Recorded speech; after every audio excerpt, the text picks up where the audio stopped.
ओम शांति। ओम शांति।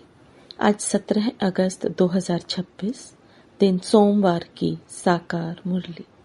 आइए अब सुनते हैं मीठे मीठे बाप दादा के मधुर महावाक्यों को। मीठे बच्चे, बाप और दादा की भी वंडरफुल कहानी है। बाप जब दादा में प्रवेश करे तब तुम ब्रह्मा कुमार कुमारी वर्षे के अधिकारी बनो।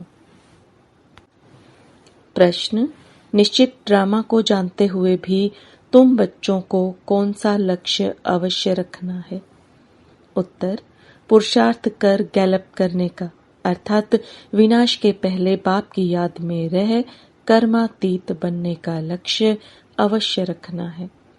कर्मातीत अर्थात आयरन एज्ड से गोल्डन एज्ड बनना। पुरुषार्थ का यही थोड़ा सा समय है, इसलिए विनाश के पहले अपनी अवस्था को अचल अडोल बनाना है। ओम शांति। ओम शांति। यह दोनों कहते हैं, एक था बाबा, एक था दादा। कहानी सुनाते हैं ना, एक था राजा एक थी रानी। अब यह फिर है नई बातें। एक बाबा एक दादा। तुम कहेंगे 5000 वर्ष पहले भी एक था शिव बाबा, दूसरा था ब्रह्मा दादा। अब शिव के बच्चे तो सब हैं, सभी आत्माएं एक बाप की संतान हैं, वह तो है ही है।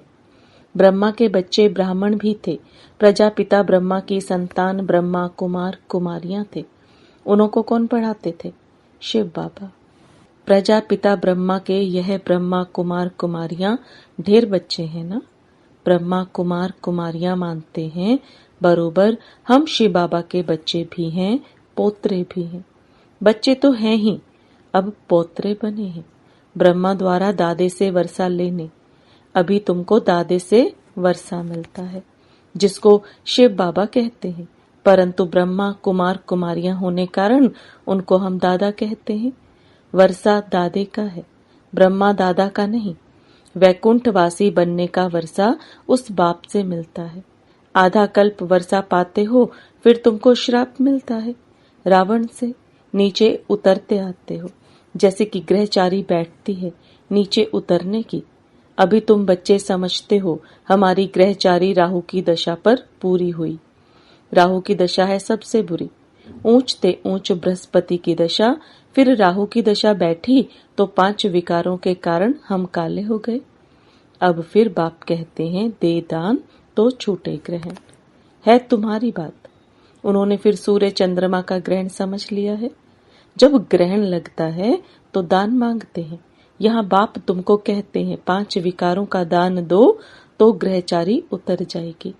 इन विकारों से ही तुम पापात्मा बने हो। मुख्य है देह अभिमान। पहले ऐसे सतो प्रधान थे, फिर सतो रजो तमो बने हैं। 84 जन्म लिए हैं, यह तो पक्का निश्चय है। बरोबर देवताएं ही 84 जन्म लेते हैं। पहले उन्हों को ही मिलना चाहिए बाप से। गाया भी जाता है, आत्माएं परमात्मा अलग रहे बहुकाल। बाप कहते पहले पहले तुमको सतयुग में भेजा था, फिर अभी तुम ही आकर मिले हो। आगे तो सिर्फ गाते थे, उनका यथार्थ अर्थ अभी बाप बैठ समझाते हैं। सभी वेद शास्त्र जप तप स्लोगन आदि जो भी हैं, सबका सार बाप बैठ समझाते हैं। चक्र तो बिल्कुल सहज है। अभी कलयुग और सतयुग का संगम है। लड़ाई भी सामने खड़ी है, यह भी तुमको निश्चय है। सतयुग की स्थापना होती है, कलयुग में जितने भी हैं उन सबके शरीर खल्लास हो जाएंगे। बाकी आत्माएं पवित्र बन हिसाब किताब चुकतू कर जाएंगी। यह सबके कयामत का समय है। आत्माएं शरीर छोड़ चली जाएंगी। यह तुम्हारी बुद्धि में अभी है। जब तक हम कर्मातीत अवस्था को पाएं, तब तक संगम पर खड़े हैं। एक तरफ है करोड़ों मनुष्य, दूसरे तरफ हो सिर्फ तुम थोड़े से। तुम्हारे में भी कितने हैं जो निश्चय बुद्धि होते जाते हैं। निश्चय बुद्धि विजयंती, फिर जाकर विष्णु के गले की माला बनेंगे। एक है रुद्राक्ष की माला, दूसरी है रुंड माला। उस रुंड माला में छोटी छोटी शक्ल होती है। यह निशानी है हम आत्माएं ही आकर फिर बाप के गले की माला के दाने बनेंगे। फिर यहाँ आएंगे नंबरवार। माला 8 की भी है, 108 की भी है, 16,108 की भी है। अब 16,000 है या 5-10,000 है, उनका कोई हिसाब नहीं निकाला जाता। यह मालाएं गाई जाती हैं। बाबा कहते हैं, यह सब तुम क्यों विचार करते हो? जितने भी राजाएं कल्प पहले सतयुग त्रेता में बने थे उतने ही बनेंगे। 100 बने या 200-300 बने, यह पूछना नहीं है। बाप कहते हैं, तुम जितना नजदीक आते जाएंगे तो यह सब समझ जाएंगे। आज हम यहाँ हैं, कल विनाश होगा, फिर सतयुग में थोड़े से देवी देवता होंगे, बाद में वृद्धि को पाते हैं। सतयुग के आसार भी दिखाई पड़ते हैं। बाकी लाखों जाकर रहेंगे, फिर लाख रहें व 9-10 लाख रहें, एक्यूरेट नहीं कह सकते। हाँ, जब एक्यूरेट संपूर्ण बनने के लायक बनेंगे तब तुमको और जास्ती साक्षात्कार हो जाएगा। अभी तो बहुत कुछ समझने का समय पड़ा है। बहुत साक्षात्कार करते रहेंगे। लड़ाई की तैयारियां भी बहुत होती रहती हैं। सब चीजें महंगी होती जाएंगी। विलायत में भी अब खूब टैक्स आदि लगते रहेंगे। बहुत बहुत महंगाई होकर फिर एकदम सस्ताई हो जाएगी। सतयुग में कोई चीज पर खर्चा नहीं होगा। सब खानियां आदि भरपूर हो जाएंगी। नई दुनिया में वैभव बहुत होते हैं। लक्ष्मी नारायण के पास बहुत वैभव थे ना। श्रीनाथ द्वारे में मूर्तियों के आगे भी कितने वैभवों का भोग लगाते हैं। वहां बहुत माल बनाते हैं और खाते रहते हैं। कहेंगे हम देवताओं को भोग चढ़ाते हैं। कहेंगे देवताओं को भोग नहीं लगाएंगे तो वह नाराज हो जाएंगे। अब इसमें नाराज होने की तो बात ही नहीं। तुम कोई पर नाराज नहीं होते हो। जानते हो ड्रामा अनुसार यह विनाश होना ही है। कलयुग से बदलकर सतयुग होगा। हम ड्रामा को समझते हैं कि ड्रामा अनुसार अभी नया चक्र शुरू होना है। तुम भी ड्रामा के वश हो। ड्रामा अनुसार बाप भी आया हुआ है। ड्रामा में 1 मिनट भी नीचे ऊपर नहीं हो सकता है। जैसे बाबा आया तुमने देखा, कल्प बाद भी हूबहू ऐसे होगा। शास्त्रों में तो कल्प की आयु लंबी लिख दी है। अभी तुम बच्चों की बुद्धि में है, बरोबर विनाश सामने खड़ा है। अभी तुम गैलप कर रहे हो। जानते हो बाप को याद कर हमको कर्मातीत अवस्था को जरूर पाना है, अर्थात आयरन एज से गोल्डन एज बनना है। अभी अगर पुरुषार्थ नहीं करेंगे तो पद भ्रष्ट हो जाएगा। हे आत्माएं, अभी तुम पतित बन गई हो, यह भी जानते हो। बहुत किस्म के आएंगे जो और धर्म में बदली हो गए हैं। वह निकल कर आते रहेंगे, आकर अपना पुरुषार्थ करते रहेंगे बाप से वर्षा पाने। ब्राह्मण धर्म में आकर फिर देवता धर्म में आएंगे। ब्राह्मण धर्म में नहीं आएंगे तो देवता धर्म में कैसे आएंगे? ब्राह्मण दिन प्रतिदिन वृद्धि को पाते रहेंगे। देखेंगे विनाश सामने आ गया, यह तो ठीक कहते हैं। फिर वृद्धि होती जाएगी। ब्राह्मणों का झाड़ वृद्धि को पाकर फुल हो जाएगा। फिर वापस जाएंगे। देवताओं का झाड़ बढ़ेगा। अभी तुम संगम पर राजयोग सीख रहे हो। इस संगम को कल्याणकारी युग कहा जाता है। संगम का ही गायन है। गंगा सागर का मेला दिखाते हैं, वह सब है भक्ति मार्ग का। यह है ज्ञान सागर और ज्ञान सागर से निकली हुई ज्ञान गंगाएं। ज्ञान सागर से पतित पावन अक्षर लगता है। वह समझते हैं पतित पावनी गंगा है और फिर गंगा में स्नान करते ही आते हैं। यह नदियां तो सतयुग से लेकर चलती आती हैं। आजकल तो नदियां भी कहां कहां डुबो देती हैं। प्रकृति भी तमो प्रधान, सागर भी तमो प्रधान हो पड़ा है। सागर थोड़ी सी उछल खाएगा तो सब कुछ खल्लास कर देंगे। सतयुग में सिर्फ हम थोड़े ही भारत में रहते हैं। यमुना के कंठे पर दिल्ली परिस्तान थी, फिर बननी है। सतयुग में थोड़ी ही जीव आत्माएं रहती हैं, फिर धीरे धीरे आते जाते हैं। अभी है कलयुग का अंत। कितने ढेर मनुष्य हो गए हैं। बेहद का नाटक है जिसको अच्छी रीति समझना है। भल कोई अपने को एक्टर समझते भी हैं, परंतु कल्प 5000 वर्ष का है, यह किसी को भी पता नहीं है। कहाँ 84 जन्म, कहाँ 84 लाख। अभी तुम रोशनी में हो। तुमको बाप से वर्षा मिलता है। बाप कहते हैं मन मना भव। बाप को याद करना है। शिव भगवानु वाच। भगवान की महिमा में और देवताओं की महिमा में बहुत फर्क है। बाप जो नई रचना रचते हैं उनकी महिमा है सर्वगुण संपन्न। अभी तुम ऐसे बन रहे हो। बाप की महिमा और इनकी महिमा में रात दिन का फर्क है। यह राजयोग है ना, गाया भी जाता है। भगवान राजयोग सिखलाते हैं। वह है निराकार, तो जरूर निराकार से साकार में आना पड़े। भगवान की इतनी महिमा है तो जरूर आना पड़े। उनका जन्म दिव्य अलौकिक है और किसी का दिव्य जन्म नहीं गाया जाता। यह भी बच्चों को समझाया है। एक होता है लौकिक बाप, दूसरा है पारलौकिक बाप, जिसको ही भगवान कह याद करते हैं, और तीसरा है अलौकिक बाप। यह फिर वंडरफुल बाप है। जब पारलौकिक बाप बच्चों को अडॉप्ट करते हैं तो बीच में यह अलौकिक आ जाता है। प्रजापिता ब्रह्मा के कितने ढेर बच्चे हैं। शिव बाबा आकर ब्रह्मा द्वारा तुमको अपना बनाते हैं। कितने ब्रह्मा कुमार कुमारियां बनते हैं। लौकिक बाप को तो करके 8-10 बच्चे होंगे। अच्छा, शिव बाबा भी है पारलौकिक बाप, उनके तो अनेक बच्चे हैं। सभी आत्माएं कहती हैं हम सब ब्रदर्स हैं। अब इस संगम पर फिर अलौकिक बाप मिलता है। यह ज्ञान तुमको वहां नहीं रहेगा।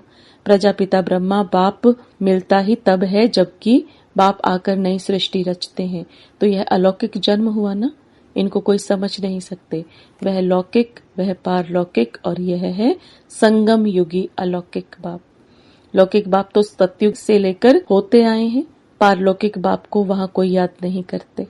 वहां होता ही है एक बाप, हे भगवान, हे परमात्मा कहकर याद नहीं करते। फिर द्वापर में जब भक्ति मार्ग शुरू होता है तो बाप 2 होते हैं। संगम पर हैं 3 बाप।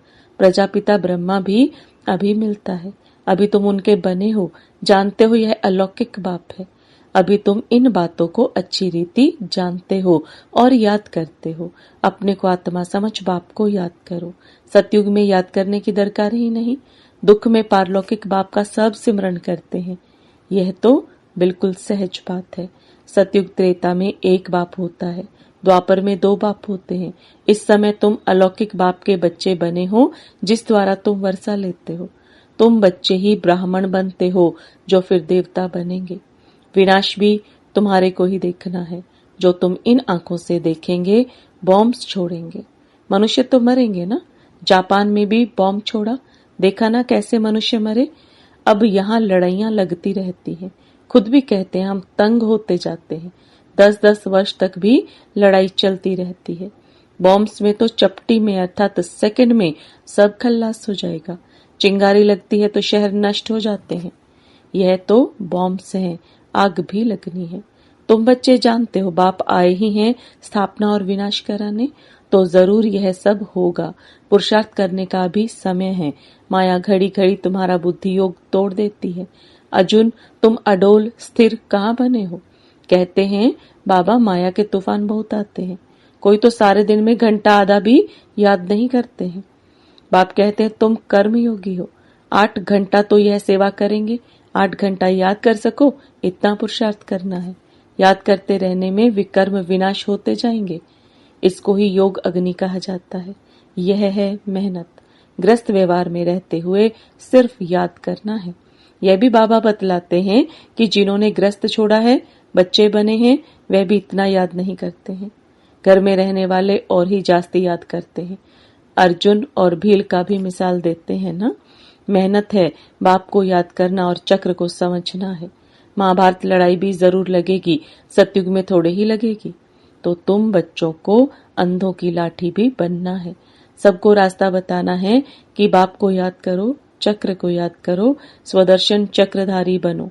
अच्छा, मीठे मीठे सिकलदे बच्चों प्रति माता पिता बाप दादा का याद प्यार और गुड मॉर्निंग। रूहानी बाप की रूहानी बच्चों को नमस्ते। रूहानी बच्चों की रूहानी बाप दादा को याद प्यार, गुड मॉर्निंग और नमस्ते। धारणा के लिए मुख्य सार, कम से कम 8 घंटा याद में रहने का पुरुषार्थ करना है।